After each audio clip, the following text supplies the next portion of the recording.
বলতেছিলাম আব্বা আম্মার সাথে বেয়াদবি করলে আল্লাহ দুনিয়ায় যে শাস্তি দেন তার একটা জ্বলন্ত প্রমাণ আজ থেকে বেশ কয়েক বছর আগে 2005 সাল একজন আলেম মানুষ বৈশাখ মাসের দিন গাছতলায় বসে আছে, কিশোরগঞ্জের ঘটনা। তো উনি বসে থেকে একটু ঠান্ডা বাতাস খাচ্ছেন, গরমের দিন। ওই রাস্তা দিয়ে একটা ফকির যাচ্ছে, ফকিরের ডান হাতটা কুনসির মতো চিকন হয়ে গেছে, এই হাত মোটা কিন্তু ডান হাত কি চিকন, আর ডান পায়ের মধ্যে একটা ফোঁড়া বাড়াইছে, এটা ফোঁড়া পাইকে পোকা দিছে, মাছি ভিন ভিন করতেছে, দুর্গন্ধ বেরোচ্ছে। আর কি ডান চোখটা বন্ধ। এই ফকিরের গায়ে একটা ছেঁড়া জামা, বাম হাতের মধ্যে একটা লাঠি। রাস্তার পাশে দিয়ে যাইতে হুজুরকে দেখে আসসালামু আলাইকুম, হুজুরকে ওয়ালাইকুম আসসালাম।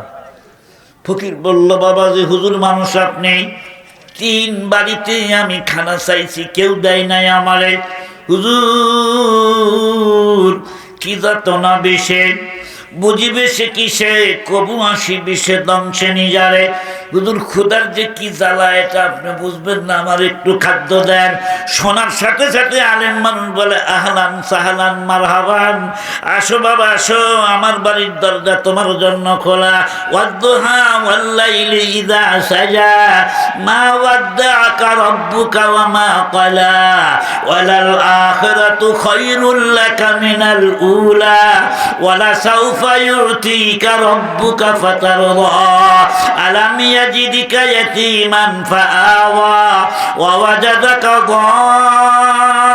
দাল্লান ফাহাদা, ওয়া ওয়াজাদাকা আইলান ফাআগনা, ফাআম্মাল ইয়াতীমা ফালা তাকহার, ওয়া আম্মাস সাইলা ফালা তানহার, ওয়া আম্মা বিনি'মাতি রাব্বিকা ফাহাদ্দিস। কোরআন শরীফ মজা লাগে না? গান যত মিষ্টি মধুরী হোক, খোদার কসম চ্যালেঞ্জ শুনলাম, আমি তো ভাঙ্গা গলা বুড়া গলায় তেলাওয়াত করলাম। আমার রসুল যখন তেলাওয়াত করতেন, না জানি মানুষ কেমন পঙ্গপালের মতো ছুটে আসত। ভাইরা আমার, আল্লাহ বলছেন আম্মা সাইলা ফালা তানহার, ফকির বাবা তুমি আসো, আমার সাথে আসো। আল্লাহ যখন বলছে জাজ্ঞাকারীর সাথে রাব ব্যবহার করবা না, ফকিরের সাথে রাব ব্যবহার করবা না। আমার অনেক সময় মা বোনদেরকে বলে যায় কথাটা, অনেক সময় ফকিরের সাথে মা সাইডা ভাত দাও বলে, কি বলে না? কিছু মা বলে খাওয়া দাওয়া হয় নাই, এখন মাফ করো। আবার কিছু মা বলে খাওয়া দাওয়া হয়ে গেছে, সব তুলে ফেলাছি, এখন আর হবে না। মাগো আল্লাহ আপনার ডিশের মধ্যে এখনো ভাত রাখছে গো মা, মানুষের বাড়িতে কিন্তু আপনার দেওয়া লাগে নাই। আল্লাহ ফকিরের জায়গায় আপনাকে রাখিয়া ফকিরকে আপনার জায়গায় রাখতে পারে, ক্ষমতাটা কার? ও তোমার সমগ্র রাগ হেলমে খোদা, দেরো গিরাদ শক্ত গিরাদ মর্তরা। আল্লাহ ধরেন না, ধরেন না। আল্লাহ যখন ধরবেন তখন কিন্তু ছাড়বেন না। বৌমা নতুন প্লেটটা বের করে দাও, আমার মেহমান আসছে, ভিআইপি মেহমান। শ্বশুরের কথা শুনে এবার বৌমা বলতেছে, আব্বাজান কিসের ভিআইপি মেহমান, কে আসলো আমার বাড়িতে? বলে এমন মেহমান আসছে যেই মেহমানের জন্য কেউ দরজা খুলবে না। আমি দরজা খুলে দিছি একটা হাদিসের উপর আমল করার জন্য। হাসরের মাঠ যখন কায়েম হয়ে যাবে, হাদিসে কুদসির মধ্যে আসছে আল্লাহ রাব্বুল আলামিনকে হাসরের ময়দানে আমরা সরাসরি দেখতে পাবো। মারহাবা কোন? পর্দা থাকবে চতুর্দিকে, আপনি কাঠ গড়ায়, আল্লাহ আসছে মহল্লা, আপনি আর আল্লাহ ছাড়া কেউ থাকবে না সেখানে। হুজুর বলছিলেন, আল্লাহ আমার উম্মতের বিচারের সময় একটু আমার কাছে রাখেন। কেন মুহাম্মাদের কথা কেন বলো বন্ধু? বলে অন্য নবী জানতে পারলে আমার বড্ড লজ্জা লাগবে, আমার উম্মতের প্রতি বড্ড আমার মহব্বত। মাওলা বলে, হাবিব আপনি আপনার উম্মতকে যতটুকু ভালোবাসেন তার চাইতে কোটি কোটি গুণ বেশি মহব্বত করি আমি আল্লাহ। মানে একজন কাফের বান্দারে যদি কাফেরকে ভালোই না বাসতাম, তাহলে কাফেরকে একদিনও ঠান্ডা পানি আমি খাইতে দিতাম না। জবান খুলে বলুন তো রিজিক দেওয়ার মালিক কে? ও ও বন্ধু মুহাম্মদ সাল্লাল্লাহু আলাইহি ওয়াসাল্লাম, বন্ধু মন খারাপ করেন না, এটা আমার আর বান্দার পার্সোনাল ব্যাপার। হিসাব যখন নেব আপনাকেও রাখবো না। আমার বান্দা কি গুনাহ করছে, পথে পর্দা বিনা দা আমুল হায় বদ ও হামু পর্দা পোশাদে বালায় খদ। আমার বান্দা এমন গুনাহ করছে যে গুনার খবর আপনি জানেন না, আমি জানবো, বান্দা জানবে। বিচারের সময় আপনাকেও রাখবো না, আমি আর আমার বান্দা এক জায়গায় থাকবো। আপনি মনে করছেন যে ফাঁকি দিয়ে পার হয়ে যাবো? এটা কি ওই সিংড়া হাটের দিন ভিড় লেগে গেল, ভিড়ের মধ্যে দিয়ে ঢিলে পার হয়ে গেল, ওই রকম কিছু পার হওয়া যাবে? মুসলমান বন্ধুরা আমার, আল্লাহ কখন বলবে বান্দারে তুই আমার কাছে হিসাব দে। হিসাব দিতে গেলে আল্লাহ এক জায়গায় বলবে, বান্দা আমি একদিন তোর কাছে ভাত চাইছিলাম, তুই কেন আমারে খাবার দিলি না? আমরা তখন বলবো, আল্লাহ তুমি তো আল্লাহ, তোমার তো খিদা লাগে না। কুল হুয়াল্লাহু আহাদ, সবাই বলেন কুল হুয়াল্লাহু আহাদ আল্লাহুস সামাদ লাম ইয়ালিদ ওয়া লাম ইউলাদ ওয়া লাম ইয়াকুল লাহু কুফুয়ান আহাদ। সমাদ এমন প্রাণীকে বলে যে প্রাণীর কোনো পেট নাই, যার কোনো ক্ষুধা লাগে না। মাবুদ তুমি কবে আমাদের কাছে খাদ্য চাইলা? আমার আল্লাহ বলবে, দেখ তো মনে করে অমুক মাসের অমুক তারিখে একটা আন্দা ফকির তোর বাড়িতে গিয়েছিল, খানা চাইছিল, তুই দিস নাই, ধমক দিয়ে খেদায় দিছিল রে বান্দা। ওই দিন ফকিরকে খাওয়াইলে আমি আল্লাহকেই খাওয়ানো হতো। বৌমা নতুন প্লেটটা দস্তরখান বিছাও। জামাইকে শ্বশুর শাশুড়ি যেমন আদর করে খিলায়, ওই ফকিরকে আলেম মানুষ আদর করে খাওয়াচ্ছে। খাওয়া যখন শেষ, আলেম মানুষ বলে, আমি তাকায় দেখি ঘামতেছে আর গিলতেছে। 3 দিনের না খাওয়া মানুষ গোগ্রাসে খাচ্ছে। খাওয়া যখন শেষ, সেরা গামছা দিয়ে মুখ মুছতেছে, টপ টপ করে পানির মতো ঘামগুলা পড়তেছে। এবার মুরব্বী বলল, আলেম মানুষ বলল, বাবা তোমার নাম মকসেদ আলী না? ফকির চমকে উঠছে, আমার নাম আপনি কেন করে জানেন? তোমার বাড়ি অমুক গ্রামে না, ওটা আমার মামার বাড়ি, আর তোমার বাড়িতে একই গ্রাম। এই মকসেদ আলী, তুমি না সরকারি চাকরি করতা? চাকরি গেল কবে? ভিক্ষা করো কবে থেকে? পায়ের ঘা হলো কেনটা করে? একসাথে 4-5টা প্রশ্ন। ফকির সাথে সাথে চোখের পানি ছেড়ে দিয়ে বলে, আলেম মানুষ আপনি, আমি বলতে পারবো না। কেন বলতে তোমাকে হবে? এক কথায় বললো যে মায়ের বদদোয়া। কার বদদোয়া? সবাই বলেন না, কার বদদোয়া? মায়ের বদদোয়া লাগে কি লাগে না? জোয়ান কালে তো মনে করতে কিসের মা বাবা, ওর দরকার নাই। শোনন, বুড়া যেদিন হবেন সেদিন বুঝবেন যে মা বাবা কি জ্বালা।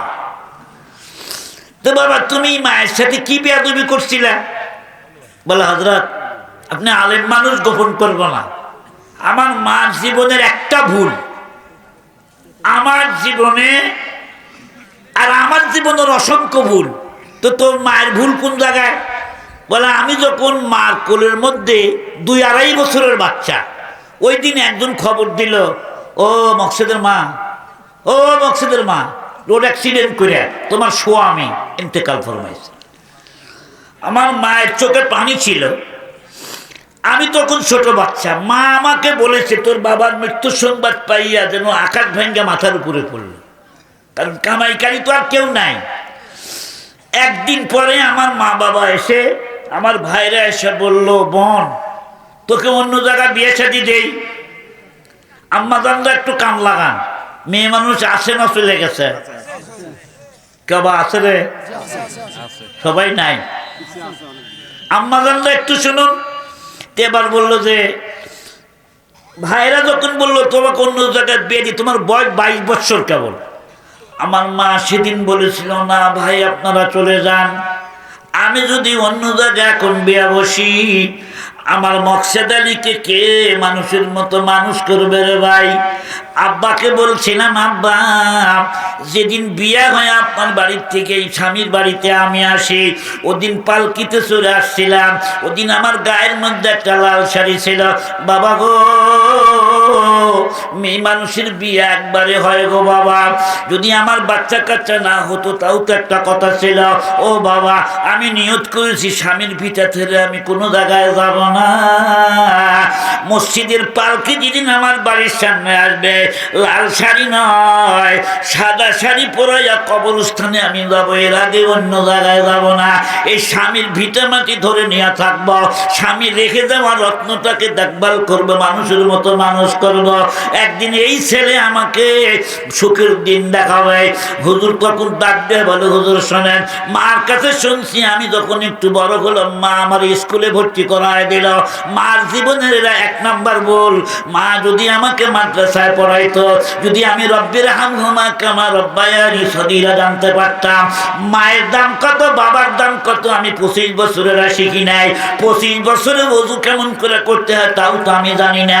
25 বছরে বিশ্ববিদ্যালয় পর্যন্ত ঘুরে আসলাম, জানাজার নামাজ কেমন করে পড়ান লাগে তাও তো আমি জানি না।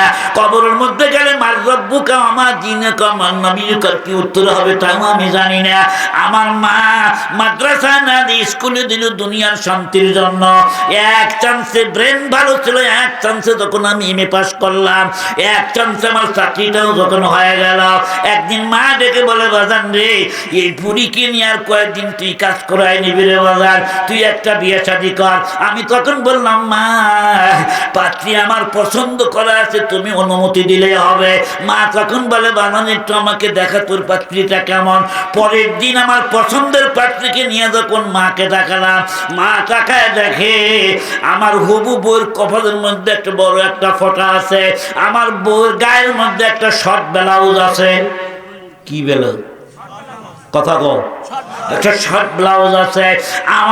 আমার বিবি হবু স্ত্রী বোরকা পরে নাই। আমার হাত ধরে যখন আসতে দেখছে, মা তাকায় থেকে শুধু দেখলো। পরের দিন আমাকে বললো, বাজান রে শোন, যে মেয়ে বিয়ার আগে পরপুরুষের হাত ধরতে পারে, যে বিয়ার আগে পর্দা করে না, যে বিয়ার আগে আলসে মডার্ন ভাবে চলতে পারে, লাগামহীন জীবনযাপন করতে পারে, সেটা কোনো আলসা মডার্ন ঘরের পুত্র বধূ হতে পারে। বাবার সন্তানকে ডেকে বলে, আমার হাত ধরে বলে, বাবা রে, আমি তোর মূর্খ মা হতে পারি রে বাজান, কিন্তু আমি তোর তাহাজ্জুদ গুজার মা। আমি তোর জন্য এই পাত্রী পছন্দ করতে পারি না বাবা। এই মেয়েটা তোর জীবনের জন্য সুখ আনতে পারবে না। জবান করে বলুন তো, মা বাবার কথার মূল্য আসে না? মায়ের কথা আমার কলিজার মধ্যে তীরের মতো লাগলো না। না, মা কি বলে, মার কথা আমার পছন্দ হলো না। মার কথা অমান্য করে ওই দিনই কোর্ট ম্যারেজ করে বউ নিয়ে যখন আমি বাড়ির দিকে আসলাম, আমি দেখি দেউরির মেইন গেটের মধ্যে মা লাঠি নিয়ে দাঁড়ায় আছে। আমার বউকে যখন গহনা দিয়া সুসজ্জিত অবস্থা আসতে দেখলো, লাল শাড়ি পরা দেখলো, আমার মার বুঝতে বাকি থাকলো না আমি বিয়ে করছি মার অনুমতি ছাড়াই। মা মনে মনে রাগ করে বড় ঘরে যা শুয়ে পড়লো। আপনারা বলেন তো, মায়ের রাগ করার অধিকারটা আছে না নাই? এই যুবকেরা রে, যার মা নাই তাকে জিজ্ঞেস করে, আর রাগ করার কোনো মানুষ নাই। ভালো করে মনে রাখবা, মা বাপ যদি রাগ করে, অভিমান করে, অভিমান তুমি ভাঙ্গাইবা, প্রয়োজনে পাও ধরবা, প্রয়োজনে হাত ধরবা। তোমার মা যদি মাফ করে দেয় তোমার কপালটা ভালো, মা যদি মাফ না করে তোমার তাহাজ্জুদ দিয়া কিয়ামতের ময়দানে তুমি পার হতে পারো না। রাত যখন 10টা বাজলো, আমার জীবনের 2 নাম্বার ভুল। 1 নাম্বার ভুল, মায়ের কথা মান্য করে বিয়ে করলাম। আমার জীবনের 2 নাম্বার ভুল, রাত্রি যখন 10টা বাজলো, পেটে তখন ক্ষুধা লাগলো। আমার নতুন বউ বলে, স্বামী রান্না বান্না কি হয় নাই? কেনা হয় নাই। তখন আমি অর্ডার করলাম 2 প্যাকেট বিরিয়ানি অর্ডার করলাম। বাড়িতে মানুষ হলো 3 জন। আজকে বিয়ের দিন। আপনারা বলেন তো, বিয়ের দিনে কুত্তাও তো সে বাড়িতে খায়, শত্রু খায়, পাড়া প্রতিবেশীও খায়। বিয়ের দিনে কোনো মানুষকে অসন্তুষ্ট করতে চায় না। হুজুর আপনি আলেম মানুষ, আমি কত বড় নিমখারাম, আমি কত বড় পাষণ্ড, 2 প্যাকেট বিরিয়ানি আনিয়া আমি আর আমার বউ ফুর্তি করে খাই, আর আমার মা সারা রাত ওই বড় ঘরের মধ্যে না খায় কাটায় দিল। আমার মন বলতেছে মা বুঝি ওই দিন সারা রাত ঘুমায় নাই, মা বুঝি বলেছে বাবা